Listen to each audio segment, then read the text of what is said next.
¿Cuándo habías venido? Había venido en mayo del año pasado, hace 1 año y medio, para la Feria del Libro. Sí. Contanos bien, desde el momento en que viniste hasta ahora, los libros que publicaste. Bueno, yo cuando había venido hace 1 año y medio había leído algunos poemas que eran todavía inéditos y que luego salieron en España, en la universidad, en la editorial granadina Valparaíso, El cielo entre paréntesis. Había leído algunos poemas aquí y luego tuve una gran alegría, que fue la publicación de una antología por El Suri Porfiado, esta editorial independiente que dirige Carlos Aldazábal. Él lo que hizo fue seleccionar poemas desde el primer poemario, que salió en el 98, cuando yo era, digamos, en mi prehistoria, aquí en Buenos Aires. Y entonces el hecho de volver a publicar en Argentina después de más de 10 años sin publicar en Argentina, 15 años, fue para mí una forma de reencuentro, una forma de estar, ¿no? Una forma de estar. Y bueno, como también te agradezco a vos el hecho de digamos, esta tarea de gestión cultural y poética tan importante que haces, ¿no? Porque además de federalizar la poesía, de ver qué es lo que está pasando en las provincias del país, también nos permitís a quienes estamos fuera, viviendo fuera, pero también estamos aquí, ¿no? Y queremos estar aquí de alguna forma, nos permitís también venir a mostrar lo que estamos haciendo y dialogar. Eso es tan importante, Sí, ¿no? sí. Contanos bien cómo es escribir afuera. A ver, cuando llegué el lunes 18, ¿no? El lunes 18, que fue justo el día de la huelga general por la reforma previsional y justo había paro aeronáutico. Entonces estábamos por aterrizar y casi nos desvían a Montevideo.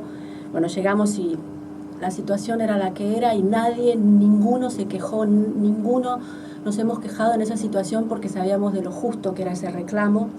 Nos quedamos sin maletas, sin valijas, con chicos pequeños, pero entendimos que era un momento en el que teníamos que poner toda nuestra colaboración hasta lo más pequeño.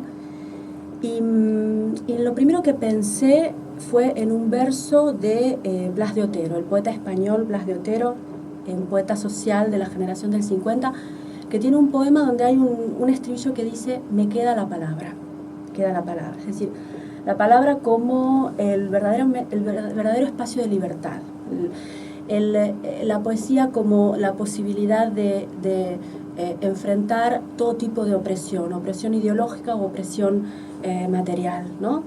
Y en este sentido, conectando con tu pregunta, yo creo que escribir fuera, igual, digamos, mientras uno tenga este espacio de la poesía, este espacio de libertad, este espacio donde es posible el deseo, la transgresión, la utopía, la esperanza, etc., siempre uno está presente donde quiere estar, es decir, puede saltar el tiempo y el espacio. Entonces para mí es un espacio de reencuentro, y es un espacio de reencuentro con mi lengua materna también. Esto es importantísimo, porque yo vivo en otro idioma, no solo vivo en otra variedad, porque también he vivido en España, porque bueno, he estudiado también, yo me formé en Buenos Aires, pero luego estudié en España. Entonces no es ya solo vivir en otra variedad, sino vivir en otro idioma, ¿no? Con toda la tradición y la cultura que implica vivir en otra lengua. Entonces para mí la poesía es un lugar de reencuentro, es un lugar de libertad. Y a propósito de esto, yo quería leer un poema que escribí hace 3 días, lo tengo en el teléfono porque bueno, es un poema evidentemente inédito, ¿no? Como la edición del Sur, y después voy a leer algunos poemas del Sur y de la edición del Sur y del cielo entre paréntesis, pero digamos impactada por toda esta situación triste, ¿no? Esta tristeza con la que me encontré al llegar, y con este verso de resistencia de Blas de Otero escribí un poema que quisiera compartir. Te escuchamos. Que se llama Un imperio a medida, y que es una conversación con Blas de Otero.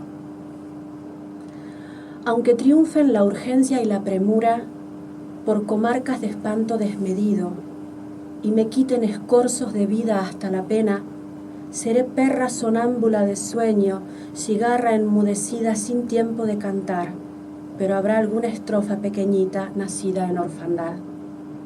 Como una zarza ardiente en la congoja, veré usurpar el fisco a quien gobierna. Veré pasar parientes vendidos en alfombra, pero el verso crecerá robusto y sigiloso con su herida de luz. Aunque robe mis horas al amor y me convierta en extraña del desnudo que se acuesta conmigo y domestique el deseo con cansancio, nacerá más potente la vida en la belleza, lo que guardo de humano. Porque esta lengua es mía como el nido es del ave, y esta nube abre el grifo a la lluvia cuando quiere, y esta hiedra es del muro de sol al que aferrarse. Mientras tenga una astilla de conciencia y una boca que escupa sus palabras, yo tendré este poema. Nadie podrá comprarlo. Qué bueno, ¿eh? Muy bueno. Ese es el espacio de libertad que me ofrece la poesía, incluso estando lejos, ¿no? Y además este diálogo, me preguntabas por mi poesía. Yo creo que mi poesía es una poesía que dialoga con distintas tradiciones. Distintas tradiciones en Argentina y también en España, y otra poesía que he leído. Es decir, para mí la lectura es fundamental. Pero la lectura no en un sentido enciclopédico, leer para escribir, sino en el sentido de diálogo. La poesía entendida como diálogo. ¿Y cómo se produce ese diálogo? Bueno, ahora han venido los medios digitales a ayudarnos en esto, ¿no? Es decir, muchas veces, más allá de leer libros, muchas veces escucho videopoemas, escucho recitales, voy a festivales, es decir, la palabra oral también me interesa mucho. Entonces, son formas de lectura, ¿no? No son lecturas de libro, pero son formas de diálogo y de encuentro con el otro. Antes hablábamos, ¿no? Fuera del programa, de lo importante que son digamos, no sé si somos conscientes del modo en que nos auxilian los medios digitales, internet, para descentrar, ¿no? Para descentrar la poesía, para escuchar las distintas voces que se van produciendo en distintas geografías. Y esto es muy enriquecedor. Entonces, cuando yo hablo de lectura, en realidad estoy hablando de diálogo, ¿no? Es decir, a mí me pasó que en la década del 90, cuando yo empecé a escribir muy joven, todavía no existía internet, ¿no?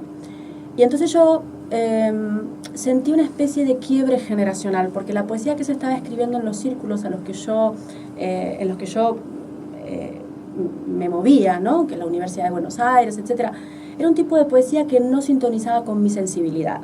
Yo no estoy diciendo ni que sea mejor ni que sea peor. Estoy diciendo que hay sensibilidades distintas y hay formas, no solamente a nivel estético, sino a nivel de ideología, distintas. Con lo cual yo me sentí muy huérfana, ¿no? Y me refugié en estas lecturas, por ejemplo, en Roberto Juarros, en muchos argentinos, en Olga Orozco. A Olga Orozco la empecé a leer muy joven, cuando ella ganó el premio Juan Rulfo en el 98, yo la había empezado a leer un poco antes. ¿Y qué te transmitía ella? Bueno, ella, digamos, lo que a mí me fascinaba es ese cruce entre la magia y la vida, ¿no? Esa dimensión onírica que me aportaba. Y el verso de largo aliento, ¿no? Y bueno, ese poema que habla del Génesis es un poema para mí fundacional. No lo sé de memoria, pero ¿no? Cuando habla al final del primer día del olvido, ¿no? Digamos, es un génesis poético que a mí me marcó muchísimo. De hecho, uno de mis proyectos es ir a su casa en Toay dentro de unos meses, a La Pampa, y bueno, encontrarme con su figura también desde lo experiencial, ¿no? Es decir, eso es algo que a mí me interesa mucho, indagar no solo en el papel, sino también en la vida del autor. Lo he hecho muchísimo con Marechal, por ejemplo, con Leopoldo Marechal, trabajando con la hija María de los Ángeles Marechal en la Fundación Marechal. Todo lo que es la trastienda de la escritura para mí es importante. El poeta hombre también, ¿no? O la poeta mujer. Y sí, es importantísimo, porque yo siempre digo que los textos son importantes, pero el hombre que escribió, la mujer que escribió esos textos, ¿no? Sí. El texto es la consecuencia de lo que es la persona. Contanos eso, ¿pensás viajar de donde era Olga Orozco, a La Pampa? Sí. ¿Cómo surge? Bueno, todo esto surge gracias a mi amistad y mi admiración por Carlos Aldazábal, este poeta salteño que vive aquí en Buenos Aires, que tiene esta colección de poesía donde he conocido, por suerte, voces de distintas provincias. Y bueno, Sergio de Mateo, que es un poeta de La Pampa, me escribió el prólogo, un pequeño prólogo que se llama El poema como estampa del entorno, para este librito. Y hablando con él, yo le decía, él también me entrevistó para su programa de radio en Santa Rosa, en La Pampa, y yo le decía, a ver, no creo en las coincidencias, porque desde hace más de 20 años para mí Olga Orozco es una figura tutelar, y estás en La Pampa, y me dice, y Toay está acá cerca, así que, bueno, uno de los planes es organizar algún tipo de lectura poética conjunta en La Pampa, así que en mi próximo viaje a Buenos Aires, todavía no sé cuándo va a ser, porque siempre tengo que digamos, yo trabajo en Italia, soy docente, y tengo que ver las semanas que tengo de vacaciones, etcétera. Y mi plan es ir a La Pampa y hacer una lectura poética e ir a su casa museo, a la casa museo de Olga, y hacer dialogar un poco sus libros. Por ejemplo, tengo una edición que hizo Per Ginferrer para Lumen de Eclipses y Fulgores de Olga Orozco, que es casi como ese libro que uno tiene ahí en la biblioteca y al que siempre vuelve, todo ajado. Y bueno, me gustaría también conocerla en su cotidianeidad.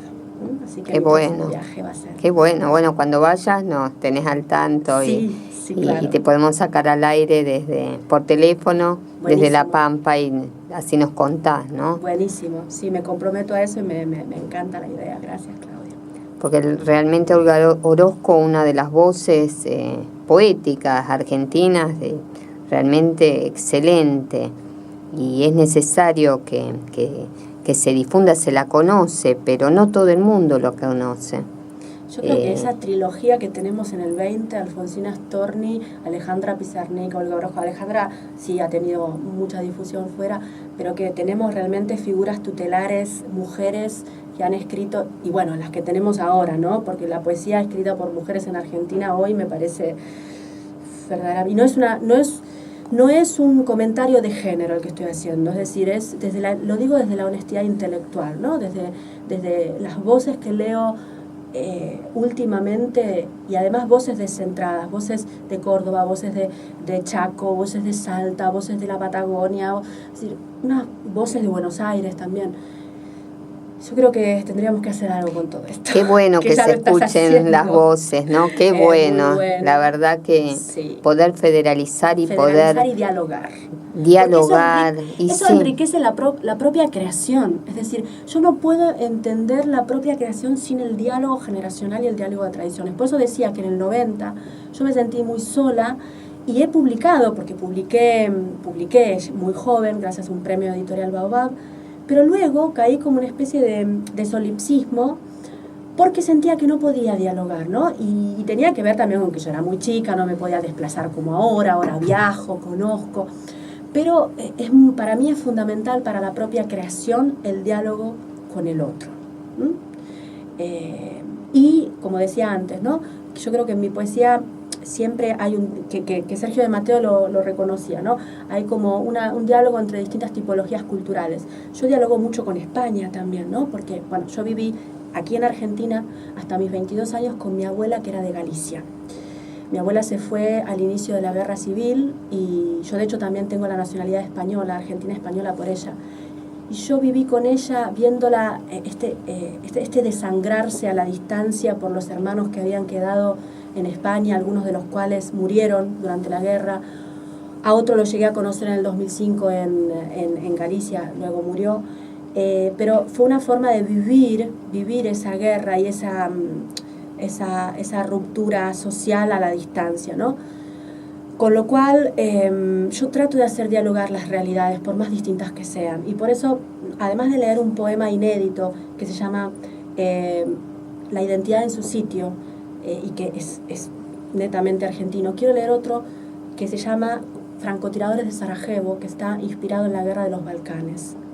Pero la Guerra de los Balcanes vista desde Argentina, porque cuando fue la Guerra de los Balcanes yo tendría 12, 13 años.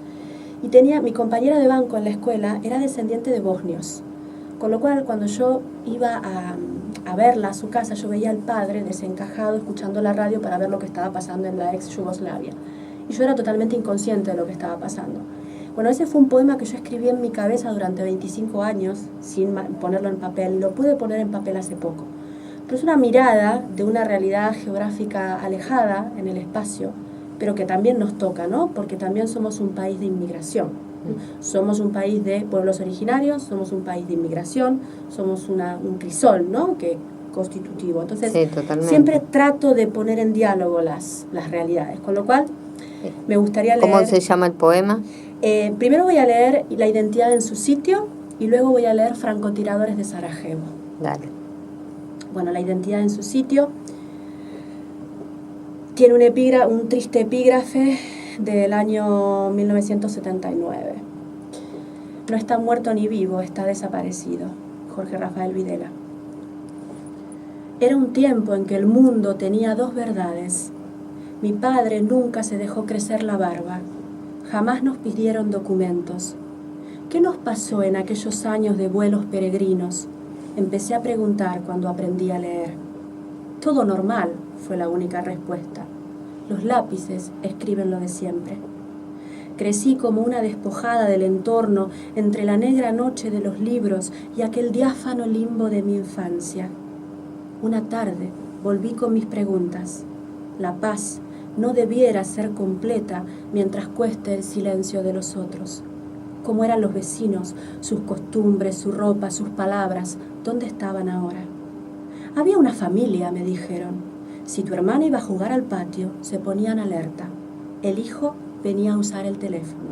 De pronto los dejamos de ver.